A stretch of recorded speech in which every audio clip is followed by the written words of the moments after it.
ಸತ್ಯ ಹೇಳಿ ಓಂ ಶಾಂತಿ. ಓಂ ಶಾಂತಿ. ಇನ್ನೊಂದು ಸತ್ಯ ಹೇಳಿ ಓಂ ಶಾಂತಿ. ಇನ್ನೊಂದು ಸತ್ಯ ಹೇಳಿ ಓಂ ಶಾಂತಿ. ಧನ್ಯವಾದ. ವೇದಿಕೆಯ ಮೇಲೆ ಉಪಸ್ಥಿತರಿರುವಂತಹ ಪೂಜ್ಯರೇ, ನನ್ನ ಹಿರಿಯ ಅಣ್ಣಂದಿರೇ, ಅಕ್ಕಂದಿರೇ, ಆತ್ಮೀಯ ಸಹೋದರಿಯರೇ, ಕನ್ನಡದ ಕಣ್ಮಣಿಗಳೇ, ಕನ್ನಡಾಂಬೆಯ ವರಪುತ್ರರೇ, ಕನ್ನಡದ ಆಧ್ಯಾತ್ಮಿಕ ಸಿರಿಯನ್ನು ದಶ ದಿಕ್ಕುಗಳಲ್ಲಿ ಹರಡಲು ಪ್ರತ್ಯಕ್ಷವಾಗಿ ಅಪ್ರತ್ಯಕ್ಷವಾಗಿ ತನು ಮನ ಧನದಿಂದ ಈಶ್ವರೀಯ ಸೇವಾ ಕಾರ್ಯದಲ್ಲಿ ತೊಡಗಿರುವಂತಹ ನನ್ನ ಆತ್ಮೀಯ ಸಹೋದರ ಸಹೋದರಿಯರೇ, ತಮ್ಮೆಲ್ಲರಿಗೂ ನನ್ನ ಅನಂತ ವಂದನೆಗಳು ವಂದನೆಗಳು ವಂದನೆಗಳು. ಇಂದಿನ ಈ ಸುಂದರ ಸಭೆಯಲ್ಲಿ ನಾವೆಲ್ಲರೂ ಸಹ ಈಶ್ವರನ ಪ್ರತ್ಯಕ್ಷತೆ, ಈಶ್ವರೀಯ ಸೇವಾ ಕಾರ್ಯ ಹಾಗೂ ಈಶ್ವರನ ಸ್ಥಾಪನೆ ಮಾಡುತ್ತಿರುವಂತಹ ಪವಿತ್ರ ಪ್ರಪಂಚದ ಗುರಿ ಉದ್ದೇಶಗಳನ್ನು ಸರ್ವರಿಗೂ ಪಸರಿಸಲು ಸೇರಿದ್ದೇವೆ. ನಾವೆಲ್ಲರೂ ಈಗ ಹೊರ ಜಗತ್ತಿನಲ್ಲಿ ನೋಡುತ್ತಿರುವಂತೆ ವರ್ತಮಾನ ಪರಿಸ್ಥಿತಿ, ವರ್ತಮಾನ ಜಗತ್ತು ಹೇಗಿದೆ ಎನ್ನುವುದು ತಮ್ಮೆಲ್ಲರಿಗೂ ವಿದಿತವಾಗಿದೆ. ಅದನ್ನು ಬಹಳ ಸುಂದರವಾಗಿ ಸನ್ಮಾನ್ಯ ಗುಂಡಪ್ಪನವರು ಹೇಳ್ತಾರೆ, ಒಂದೇ ಗಗನವ ನೋಡುತ್ತಾ, ಒಂದೇ ನೆಲವನ್ನು ತುಳಿಯುತ್ತಾ, ಒಂದೇ ಧಾನ್ಯವನ್ನು ಉಣ್ಣುತ್ತಾ, ಒಂದೇ ನೀರನ್ನು ಕುಡಿಯುತ್ತಾ, ಒಂದೇ ಗಾಳಿಯನ್ನು ಸಿರುವ ನರ ಜಾತಿಯೊಳಗಿಂತೂ ಬಂದುದೀ ವೈಷಮ್ಯ ಅಂತ ಅವರು ಕೇಳ್ತಾರೆ. ಒಂದೇ ಗಗನವನ್ನು ನೋಡ್ತಾ ಇದ್ದೇವೆ, ಒಂದೇ ನೆಲವನ್ನು ತುಳಿಯುತ್ತಿದ್ದೇವೆ, ಒಂದೇ ಧಾನ್ಯವನ್ನು ಊಟ ಮಾಡ್ತಾ ಇದ್ದೇವೆ, ಒಂದೇ ನೀರನ್ನು ಕುಡಿಯುತ್ತಾ ಇದ್ದೇವೆ, ಒಂದೇ ಗಾಳಿಯನ್ನು ಉಸಿರಾಡುತ್ತಿದ್ದರೂ ಸಹ ನಮ್ಮಲ್ಲಿ ವೈಷಮ್ಯ ಏಕೆ ಅಂತ ಅವರು ಪ್ರಶ್ನೆಯನ್ನು ಕೇಳ್ತಾರೆ. ಏಕೆಂದರೆ ಇದು ಸಾಮಾನ್ಯ ದೃಶ್ಯ ವರ್ತಮಾನ ಪ್ರಪಂಚದಲ್ಲಿ. ತಾವೆಲ್ಲರೂ ಸಹ ತಿಳಿದಂತೆ ಒಂದು ಹಾವಿನ ಎದುರಿಗೆ ಹಾವು ಬಂದರೆ ಅದು ಹೆದರಲ್ಲ, ಒಂದು ಚಿರತೆಯ ಮುಂದೆ ಚಿರತೆ ಬಂದರೆ ಅದು ಸಹ ಭಯಪಡಲ್ಲ. ಇವು ಕ್ರೂರ ಪ್ರಾಣಿಗಳು ಅಂತ ಹೇಳ್ತೀವಿ. ಆದರೆ ನಾವು ನೋಡ್ತಾ ಇರುವಂತೆ ಒಬ್ಬ ಮನುಷ್ಯನ ಮುಂದೆ ಒಬ್ಬ ಮನುಷ್ಯ ಬಂದರೆ ತಕ್ಷಣಕ್ಕೆ ಒಂದು ಥಾಟ್ ಬಂದೇ ಬಿಡ್ತದೆ, ಅಯ್ಯೋ ಬೆಳಗ್ಗೆ ದೇವ್ರ ಮುಖ ನೋಡೋದ್ವಲ್ಲ, ಏನಾಗ್ತದೆ ಏನೋ ಗೊತ್ತಿಲ್ಲ, ಏನಾದರೂ ಅಕಸ್ಮಾತ್ ಆದರೆ ತಕ್ಷಣ ಬೆಳಗ್ಗೆ ನೋಡಿದ್ವಿಲ್ಲ ಅಂತಂದ ಸತ್ಯ ದೇವರೇ ಹೆಂಗಾದ್ರೂ ನನಗೆ ರಕ್ಷಣೆ ಮಾಡೋದು.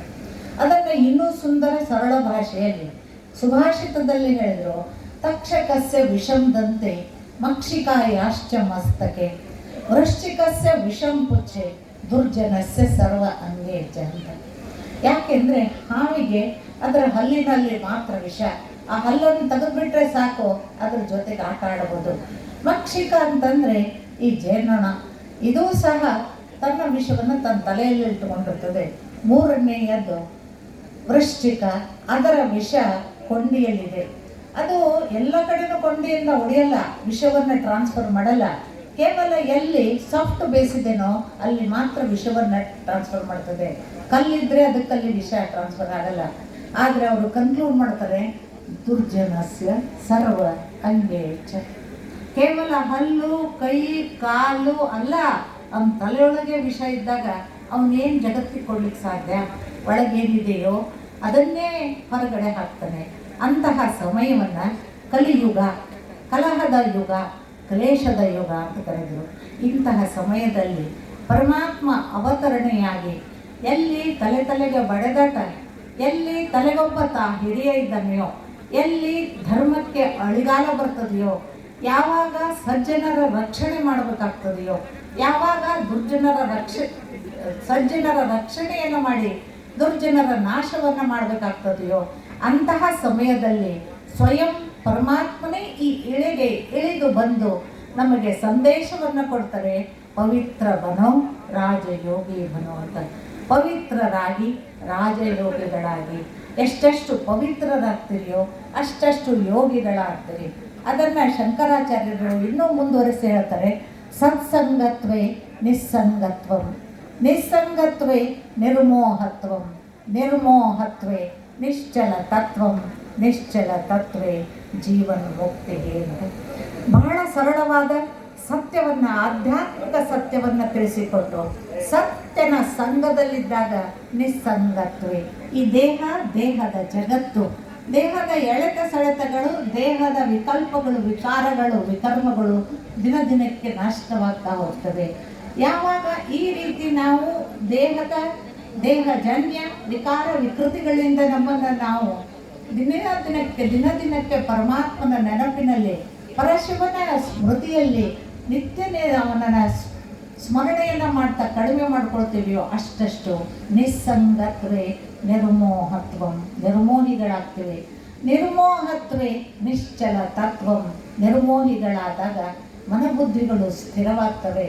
ಎಷ್ಟು ಮನಬುದ್ಧಿಗಳು ಸ್ಥಿರವಾಗ್ತವೆಯೋ ಅಷ್ಟಷ್ಟು ನಮ್ಮ ಜೀವನದ ಬಂಧನಗಳು, ಎಳೆತ ಸೆಳೆತಗಳು, ವಿಕಾರಗಳು, ವಿಕಲ್ಪಗಳು, ಬಾಗುವಿಕೆ, ನೋವು, ಹಿಂಸೆ, ಆಂತರ್ಯದಲ್ಲಿರುವಂತಹ ಆ ನಂಜು ಎಲ್ಲವೂ ಪರಿವರ್ತನೆಯಾಗಿ ನಮ್ಮನ್ನ ನಾವು ಪವಿತ್ರರನ್ನಾಗಿ ಮಾಡ್ಕೊಳ್ತೇವೆ. ನಮ್ಮ ವಾತಾವರಣವನ್ನ ಪವಿತ್ರ ಮಾಡ್ತೇವೆ, ನಮ್ಮ ಭವಿಷ್ಯವನ್ನ ಪವಿತ್ರ ಮಾಡ್ಕೊಳ್ತೇವೆ, ನಮ್ಮ ಸಮಾಜವನ್ನ ಪವಿತ್ರ ಮಾಡ್ತೇವೆ, ನಮ್ಮ ನೆರೆಹೊರೆಯನ್ನ ಪವಿತ್ರ ಮಾಡ್ತೇವೆ. ಆಗ ದೇಶ ಅಷ್ಟೇ ಅಲ್ಲ, ಇಡೀ ವಿಶ್ವ ಪವಿತ್ರವಾಗ್ತದೆ. ಎಷ್ಟು ಪವಿತ್ರ ವಿಶ್ವದಲ್ಲಿ ಆಗ್ತೇವೆಯೋ ನಾವು, ಆಗ ಸುಂದರ ಸುಖಿ ಸಮಾಜದ ಸ್ಥಾಪನೆ ಆಗ್ತದೆ. ಆ ಸುಂದರ ಸುಖಿ ಸಮಾಜದ ಸ್ಥಾಪನೆಯ ಕಾರ್ಯ ಈಗ ಸ್ವಯಂ ಪರಮಾತ್ಮನೇ ಮಾಡ್ತಾ ಇದ್ದಾನೆ. ಇಂತಹ ಕಾರ್ಯದಲ್ಲಿ ನಾವೆಲ್ಲರೂ ಸಹ ನಮ್ಮ ಸಹಯೋಗವನ್ನು ಕೊಟ್ಟು ಈಶ್ವರನ ಕೃಪೆಗೆ ನಾವೆಲ್ಲರೂ ಸಹ ಪಾತ್ರರಾಗೋಣ. ಈ ಈಶ್ವರನ ಆದೇಶವೇ ಆಗಿದೆ, ಒಂದು ಏಕತೆ, ಎರಡನೆಯದು ವಿಶ್ವಾಸ. ನನ್ನಲ್ಲಿ ನಿಮಗೆ ವಿಶ್ವಾಸವಿರಲಿ, ಪರಸ್ಪರರಲ್ಲಿ ನಿಮಗೆ ಏಕತೆ ಇರಲಿ.